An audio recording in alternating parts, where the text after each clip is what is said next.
Hello, welcome back to another video. Today we got some good old liberal high mind. Give 'em a little like. Trump is about to gut the IRS. So yeah, let's get into it. Take a little screenshot midway through for the thumbnail. Don't mind me. Hey guys, welcome to the Liberal Hive Mind, Shit. channel solely focused on exposing the abundant hypocrisy. Bro, you always slap the Guardian bags, no matter what they are, no matter what they may contain, soil, manure, what have you. You always gotta give them a slap or two. To not do so is a sin, in my opinion. Of the left. And of course, here's your meme of the day, brought to you by 5mind.com. Well, you know, they said that it couldn't be done. They said the idea made no sense to begin with. And I gotta tell you, even during the early days, I was skeptical. You know, a lot of these times, President Trump will make this very ambitious statement, and I'll kind of just brush it off as a typical Trumpism. And to a certain extent, I think that certainly applies here. I think Donald Trump's most aggressive ambition here, I think, is likely impossible, likely not gonna happen. But, you know, I think that kind of plays into the whole thing. Trump always sets these very extreme ambitions, these goals, and the media will tell you, well, he didn't get to the end and therefore it's a failure. But honestly, if you could get to 10% of where Trump is trying— Yeah, but doesn't Trump usually get to like a decent portion? Like, I wouldn't say he gets to more than half. I wouldn't even say he gets to half, but I'd say he gets close. I'd say he gets to like 47, 48% of the way there of everything he like says he's gonna do. He does, which honestly isn't that bad compared to other presidents, realistically. I mean, how many presidents made promises during their presidential run and during their candidacy, and they didn't even meet a quarter of what they promised, you know? So like, all in all, I feel like 49% is not bad given what we've been given in the past, is what I'm saying. to take you, well, then I'd say that's a heck of a victory. And so I basically chucked up this whole, you know, Trump wanting to eliminate the federal income tax to another one of his exaggerated ambitions. But nowadays, and especially as the president is doubling down, I'm starting to think, you know, maybe it wasn't that— Wait, so if you got rid of the federal income tax, does that mean that if you get any type of federal job, you don't have to pay taxes? I think I might be showing just how stupid I am, but you know, at the end of the day, more money in my pocket is more money in my pocket, even if it's not for me per se. But you know, like, it'd be cool if our soldiers and other government elected, or not government elected, but you know, any other government working individuals, you know, like government contracted individuals, should I say.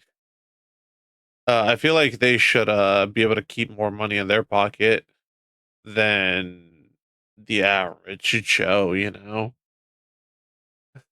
crazy of an That's just me. ambition after all. He may not be able to eliminate income taxes entirely, but his initial claim of eliminating the federal income tax for those making less than $150,000 a year, it actually might not be all that crazy after all. Let me show you guys exactly what's going on as Trump once again seems to be on a path towards potentially achieving the impossible, or what was once deemed impossible. We got some stuff to get into, so let's roll the tape. All right, folks, so in comes President Trump nearly a year after laying out his initial plan, and now that a lot— Honestly, if this does slowly go through, I'm more curious as to how the Democrats are going to justify having a federal income tax is actually good, and having more taxes imposed upon you is good. Because essentially, by opposing this, they'd be opposing essentially getting rid of a type of tax entirely, meaning therefore taxation. And what the American people want right now is less taxes. So it would essentially backfire for them if they don't admit that this is a good thing that Trump is doing. The early elements have been implemented. Well, seems like he's pushing full steam ahead. Next year is projected to be the largest tax refund season ever. And we're going to be giving back refunds out of the tariffs because we've taken in trillions of dollars. And we're going to be giving a nice dividend to the people. In addition, I'm about to say another stimmy? Another stimmy? Is Trump about to actually give out a stimmy next year? Oh, I'd like $1,000 for free. You know, I'd like free money on top of my tax refund. That'd be nice. Reducing debt. I'd invest it immediately into my portfolio. As you know, I inherited a lot of debt, but it's peanuts compared to the kind of numbers we're talking about. So we're going to be making a dividend to the people, and additionally, we're going to be able to reduce debt. And as time goes by over the next 2, 3, 4 years, those numbers are going to go up. And I believe that at some point in the not too distant future, you won't even have income tax to pay. Because the money we're taking in is so great, it's so enormous, that you're not going to have income tax to pay. Whether you get rid of it or just keep it around for fun or have it really low, much lower than it is now, but you won't be paying income tax. The elimination of income taxes seems pretty wild. I mean, the full-on elimination does. I think any reduction in income taxes, I think for most people would be widely appreciated, but to eliminate... Yeah, I don't think it'll be fully eliminated. I think he might get it to an all-time record low, but I don't think he will fully get rid of the federal income tax. If he does, that'd be great, you know? That'd be amazing. Because all that would be left would be essentially to like pressure states to lower their taxes, so that way, you know, the American people can keep more money in their pocket. And with that, and that would essentially create incentive for state elected officials to actually try to push towards lowering, you know, state taxes. That would essentially get them even more votes. Just like it does for the presidency. Wow, who would have thought lowering taxes is a good thing? Eliminate them entirely? That's a whole other ballgame, and it sounds unrealistic. But then you stop and do some basic math and you realize, wait a second, I know the media is screaming, impossible, there's no way, he's lying, it makes no sense. But if you pick up a calculator, if you start analyzing, and again, policy focused, bro, let's be real. Trump could lower the federal income tax to literally 0.0001% of your yearly salary. And the Democrats would be like, see, he didn't fully get rid of it. It's just at an all-time record low. And, you know, it's really, it's basically non-existent. You never notice it. For every dollar you make, they take literally a tenth of a penny, and you'd literally just be there like, yeah, that's basically nothing. They're essentially taking nothing out of my paycheck, and they'll just sit there and be like, but he didn't get rid of it, and you'll just sit there like, yeah, but I mean, realistically, he did, because we don't even notice it in our paychecks anymore. And they'll be like, but it still exists. And the American people will be like, but does it really though? Does it really though? That's what I can see. Something that's more realistic is that he gets it to an all-time low, and the Democrats complain that he didn't get fully rid of it. But the American people's retort is, it's so low, it's barely even noticeable that it might as well not be existent. So what's your point? He lowered it. That's lower taxation. Targeting those making less than $150,000 a year, it's actually not that crazy. Right now, we're talking about tariff revenues, I think, coming in around $30 billion a month at the current rate. If you multiply that by 12 for the whole year, you got roughly $400 billion a year in tariff revenue. And meanwhile, the federal government is pulling in roughly, from what I understand, $2.1 trillion a year from individual income tax revenue. And of course, this is usually where the left wants you to stop doing your analysis. They say $2.1 trillion, $2.1 trillion, $400 billion doesn't even come close, even though it's roughly 20%. But sure, I'll give it to you. $400 billion is not covering the $2.1 trillion tab. But when you then analyze for how much that $2.1 trillion in tax revenue is being paid by those making $150K a year, that's when it starts to get a little bit interesting. I don't know the exact number, I can't find it online, but those making $150K a year are likely not representing a majority of that $2.1 trillion in total tax revenues. As we know, what's the number that the top 10% pays the top 90% in taxes? Something along those lines. But I decided to run an AI query. I can't confirm. I mean,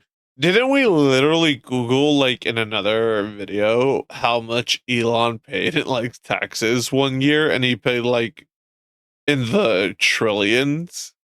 Like, no, well, I don't think it was that much. Yeah, I don't think it was in the trillions, but he did pay, like, a fat amount in taxes. Like he paid a lot. So it's like, again, the whole, oh, the rich don't pay their dues. It's like they do. They pay a lot in taxes, actually, you know. And that's even with the incentives they have and all the tax reductions and all the stuff, you know, that they can get.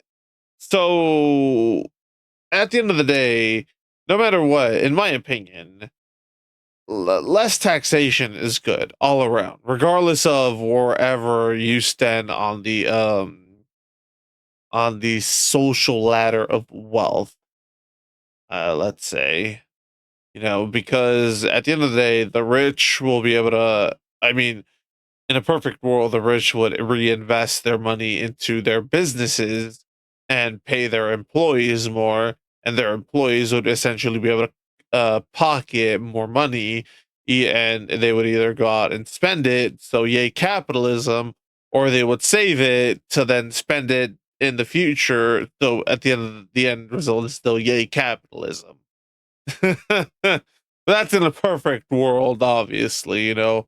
There are some companies that, or rather, not companies, but there are some corporate leaders that have just insatiable amounts of greed, and they don't want to, you know, redistribute whatever money they make. They want to pocket it, so they waste it on themselves. Yada yada yada. We know all about that. Whether the numbers are absolutely correct, but ChatGPT is telling me that 150K a year sits around the 75th to 90th percentile in terms of income brackets. The top 10%, I think, starts around 170K a year. And when you look at tax shares, people under 150,000 roughly contribute 20% of all federal income taxes. The estimate here seems to suggest that those making $150,000 a year or less are paying roughly 20% of that total $2.1 trillion chunk, which equates to roughly $420 billion.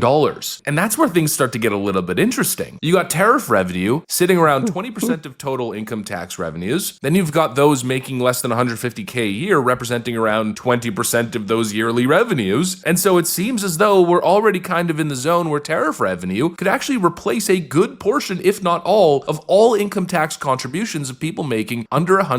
Yeah, he was explaining the numbers, and in my head, I was like, wait a minute. He just said that we made this much, and that the tax essentially covered this much, which was the same. Like, I was like, the tariffs are literally covering the tax, so he could essentially just get rid of that quarter of the tax that the tariffs are covering, and leave the tax in for, or leave in the other 75% of the tax. And he's right. Obviously, it wouldn't be a full, he would be,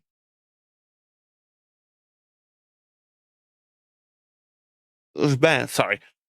Obviously, he wouldn't be getting rid of the full tax. I don't think he would be. But he'd be essentially getting rid of it for a decent portion of the American populace, you know. And you know, it would suck that, you know, there's a small subset of the American people that wouldn't qualify for the tax, to not have to pay federal income tax. But at least the rest of the people are able to get it, you know. Like, and if it gets to the point where the tariffs can cover all of it, then inevitably it just covers all of it. That's a lofty dream there, if I'm being real. 150K a year, unless my analysis is completely off. But something tells me while my analysis may not be perfect, it's probably relatively close. And again, it's the whole thing, right? Where Trump is saying, oh, we're going to reduce taxes, we're going to eliminate them entirely. Well, that may not be possible as of now, but there certainly may be an argument for at least reducing taxes significantly for those at the bottom brackets. It seems like a feasible concept, and yet the left tells you that you're insane if you even suggest that this may be feasible. You're economically illiterate. Well, I don't know. To me, it seems you're only insane if you want Democrats to be in permanent control of your freaking paycheck for the rest of your damn life. Nothing about this screams insane. In fact, what's popping up in my head over and over again is the insane opportunity of real tax reform here. And this is where I think a political and philosophical split really starts to identify itself. The left is always framing taxes around this conversation of who's not paying their fair share. Ooh, where's the billionaire? Let me look in your pocket and make sure that you're paying enough as I deem fit. It's always about putting It's always the left that's like, oh, people should pay their fair share. But then when you ask them to pay their fair share, it's no, I'm too broke. I actually need you to cover me and pay my fair share. How about that? Because socialism. It's like these people are fucking genuinely just the most hypocritical people on the planet. your head in somebody else's pocket, always about They are literally walking contradictions. making somebody, usually the rich, the corporations, the billionaires, making them pay more. It's always an arithmetic of addition, never subtracting, right? No, tax cuts are inherently evil, they tell you. Trump's tax cuts caused hundreds of thousands of people to die is usually the conversation that the left kind of forces us. Yeah, is it me or does every image of Trump suddenly look AI generated? I don't know why, but this looks massively AI generated. Like, I feel like his hands are smaller compared to the rest of his body. Into. But that's basically the entire worldview. That's the premise of the left. They always want more taxes, more funding for their big bloated bureaucracies. Well, my worldview, of course, is the exact opposite. I want people paying less taxes. And that is especially true to lower and middle income earners. They want to constrain the rich. But what I want to do is liberate the poor and liberate the modest. I want people incentivized to work, to build, to move up, to actually feel the reward of their work instead of getting robbed by the frickin' IRS and then being hit with Joe Biden's extra bill of hiring another 87,000 IRS agents to hunt you down over $600 frickin' Venmo transfers. And that essentially, I think, is what the Trump tax reforms are intending to do here, to remove the state's grip from individuals and instead rather tax the system, tax the outsourcing, the import. Yeah, honestly, I'd say that's a good thing in my opinion. At the end of the day, less taxes for the American people will always be good. Because, like, at the I feel like we forget that our country was literally founded on taxation and us being sick and tired of taxes. Like, that's literally what the entire point of the Boston Tea Party was about, you know? Yeah, the Boston Tea Party. That's literally the entire point. It was like, oh, they put like what was it, a 1% tax on tea, and we lost our shit. And then we switched to coffee like true Americans.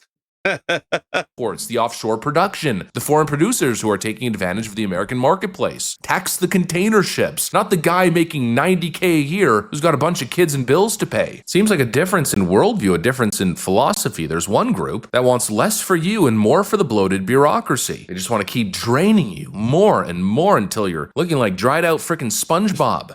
Well, don't you know, liberal?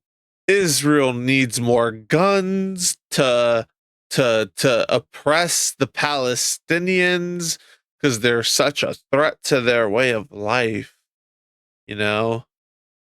So of course they'd see us paying more money to the government as a bad thing, because at the end of the day, less money in the government's hands means less money for Israel.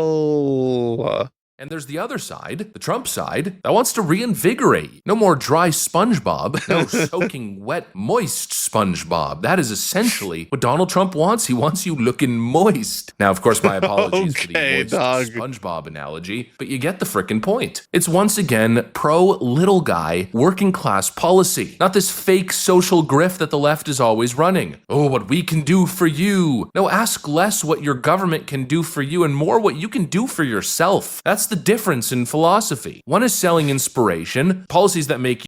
You know, it's funny. I can't wait for this to like go through and look at my check and see no change, because I live in California, one of the most heavily taxed states in the planet. And that is due to state taxes, not any type of federal tax. God, I love California. You a stronger consumer that enable individualism and hard work, and the other side is selling grievance and dependence, siphoning more and more and more and giving you less. Meanwhile, the rich get richer. It seems like there might be a reason why the elitist class is so hellbent on demonizing these tariffs, because maybe, just maybe, these tariffs might actually liberate you. It seems they might actually be benefiting you, despite the constant fear-mongering over the last 6 months suggesting that these tariffs are going to cause economic calamity. They were going to destroy your lives. We do have gas prices coming down. We have oil prices down about 25% since President Trump took office. The price of... Bro, what sucks ass is that this is only in certain places, but that's also due to other contributing factors like fucking gas here in California is still expensive as shit. But that's also because of the fucking stupid state taxes that Gavin Newsom imposed on gas. It's so dumb. Then that shit got increased even more, and it was like, bro, why are you fucking kidding me, dude? And it just sucks ass to live in these blue states. Of many things are coming down while wages are going up. Even the Washington Post, I just printed this out on my way up. Washington Post prints actually today's food prices are a bargain when you look at the buying power and the amount of hours you have to work to buy the same amount of goods with wages up. Food prices you could look at are actually down. Prices are going down, and now your taxes might be going down as well, possibly for lower income earners, entirely eliminated income taxes. All of a sudden, that money's going to your savings, it's going to your mortgage payments, it's being spent to small business capital. And I know the left is always going on and on about the workers, right? The workers, the unions. We need a workers' revolution, the far left commies say. Meanwhile, all they're advocating for... Oh my god, what would we do without the workers' unions, man? The modern day mafia. What would we do without we'd have to fend for ourselves and think and actually plan out how we'll proceed with our job. God damn, man. Especially if the job is something like a fucking Starbucks barista. Why does Starbucks need a union of all places? What a joke. Or is bigger government and less power in your hands? No, it seems like this right here might be the true workers' revolution. Donald Trump might end up pulling off what people once thought impossible. Of course, it's still very early and we'll have to see. Maybe there is actually some looming economic catastrophe right around the corner. But as of right now, we're just not there and the numbers seem to be pretty freaking solid. But of course, we'll have to see. Anyways, that's what I got for you guys. Thanks for watching, and I'll see you on the next one. In my opinion, all in all, it's a good thing. Like, regardless, I do hope that, you know, taxes go down. Best case scenario, they disappear fully. We never have to pay federal income tax again. Worst case scenario, with all this that's going on, it gets lowered very drastically to the point where it's hardly even noticeable on our paychecks. So all in all, lower taxes is a good thing, no matter what. And anyone who tells you otherwise is a fucking moron. But yeah, if you enjoyed the video, like, comment, subscribe, and all that YouTube jizz, and I'll catch you on the next one later.